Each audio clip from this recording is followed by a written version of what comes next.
was always interested in food, and the kitchen is kind of like a pirate ship, and so it was kind of one of those places where I kind of fit in, and I love the fact that it's different every day, and you have a chance to be creative. It's also fast-paced and hectic, and it's a lot of fun. And every Tuesday is a Tasty Tuesday here on the KVAL Morning News. Each week we will feature a local restaurant and have a local chef whip us up some very tasty treats. And today, this morning, we are headed to South Eugene, to the South Eugene neighborhood in the area of 29th and Willamette. You're going to find a little restaurant called the Rabbit Bistro. It is just a few doors down from the Market of Choice. Addison Taylor is there and joins us now live. What is cooking, Addison? We're just about to get started, Shelley, and we thought, what better way to start this back-to-school week. This is the first full week for many kids that are in school, and a lot of times they don't get that breakfast that is very important to start the day off right. And so to tell us about that, we're here at the Rabbit Bistro here in South Eugene, and we're going to make, we've got one of their head chef here cooking for us, and we're going to make lots of things coming up, though, but we're going to start with something pretty simple, and what's that? It's a buckwheat crepe with some bacon and some scrambled eggs.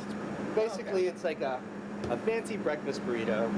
A fancy breakfast burrito. So what are we doing right now? We're just, getting some color on some bacon. This shape is called lardons, but you can use regular strip bacon. Okay. And yeah, we're just gonna get a little bit of color on that. And then I made the crepes ahead of time. And you were saying that if you wanted to, it sounds like a lot of work, to make your crepes every morning, but you said on like a Sunday or like at the beginning of the week, you can batch up a whole bunch of these. You want to grab that? So here's, you just basically put the batter all into the blender, and you make a big batch of crepes, and they keep really well. You just put them in between wax paper or parchment paper, and yeah. And then it's pretty easy. All you have to do is heat them up, and then you can fill them with whatever. That's a great thing about crepes. Okay. And how long do you have to let these cook for? What does that mean exactly, get some color?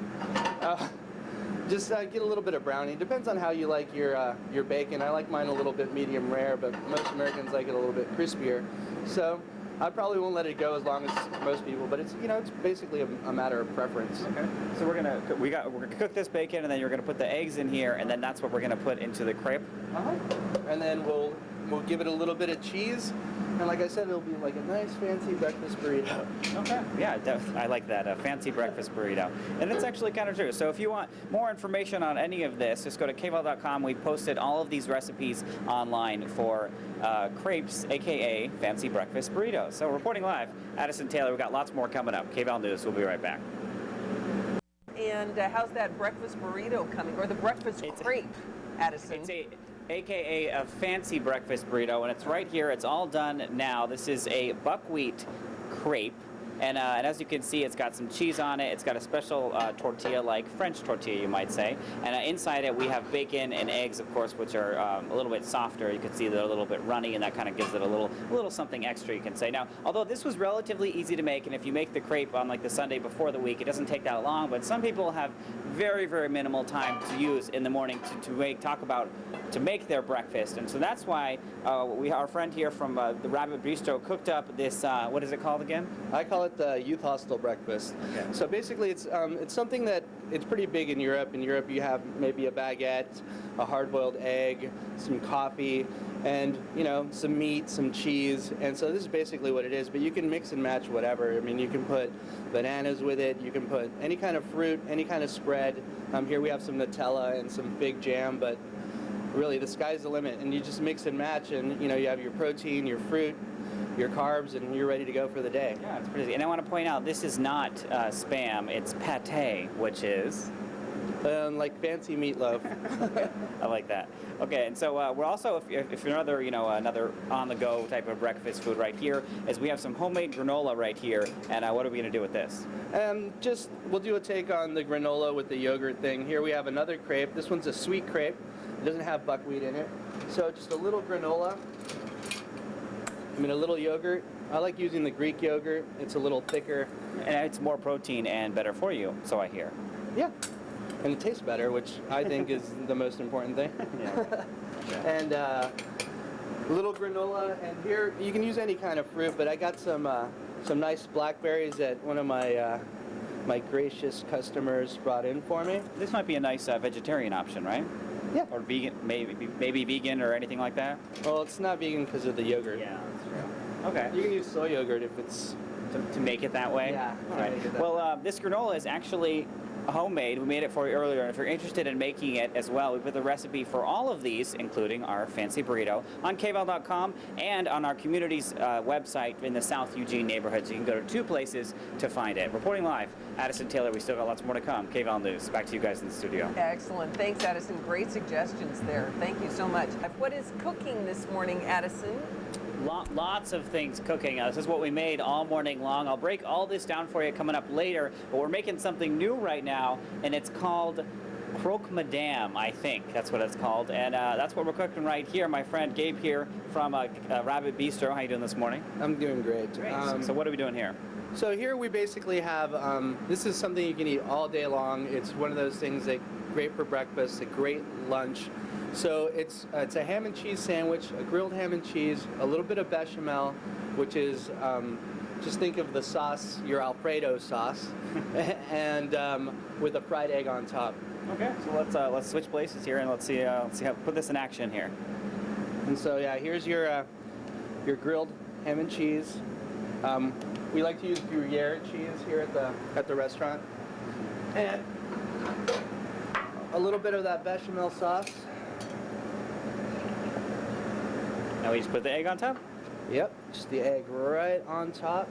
Eat it with a fork and a little knife, and a little bit of salt, a little bit of Espelette chili. Could you flip the egg over too in case you don't like your yolks too runny? Yeah, you could, but the great thing about this is the yolk is part of the sauce, and it's part of like the whole experience. But you can eat it however you really want to. Yeah. No, I don't think you'll get in trouble. I don't think they have police for that.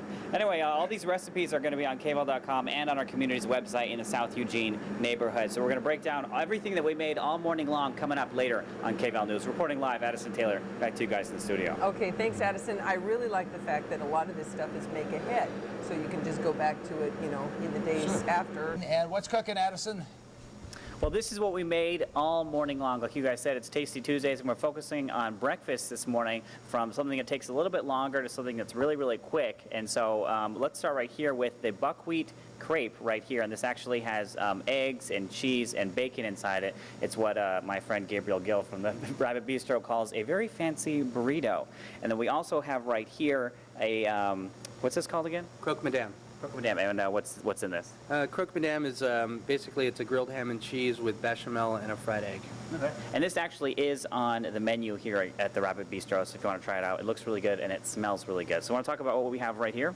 Here we have some sweet crepes with some yogurt, Greek yogurt, and some homemade granola and some macerated blackberries. Okay. And then right here we have what Gabriel calls a hostel breakfast, and it's kind of like an array of everything, and it looks pretty good, and sort of like this is like the quickest one you can throw together really fast for your family, and it'll look and taste great. So if you're interested in any of these, I put them all on the KVAL's website, kval.com, with the recipes, and that's also on the KVAL Community's website, and just click on the South Eugene neighborhood.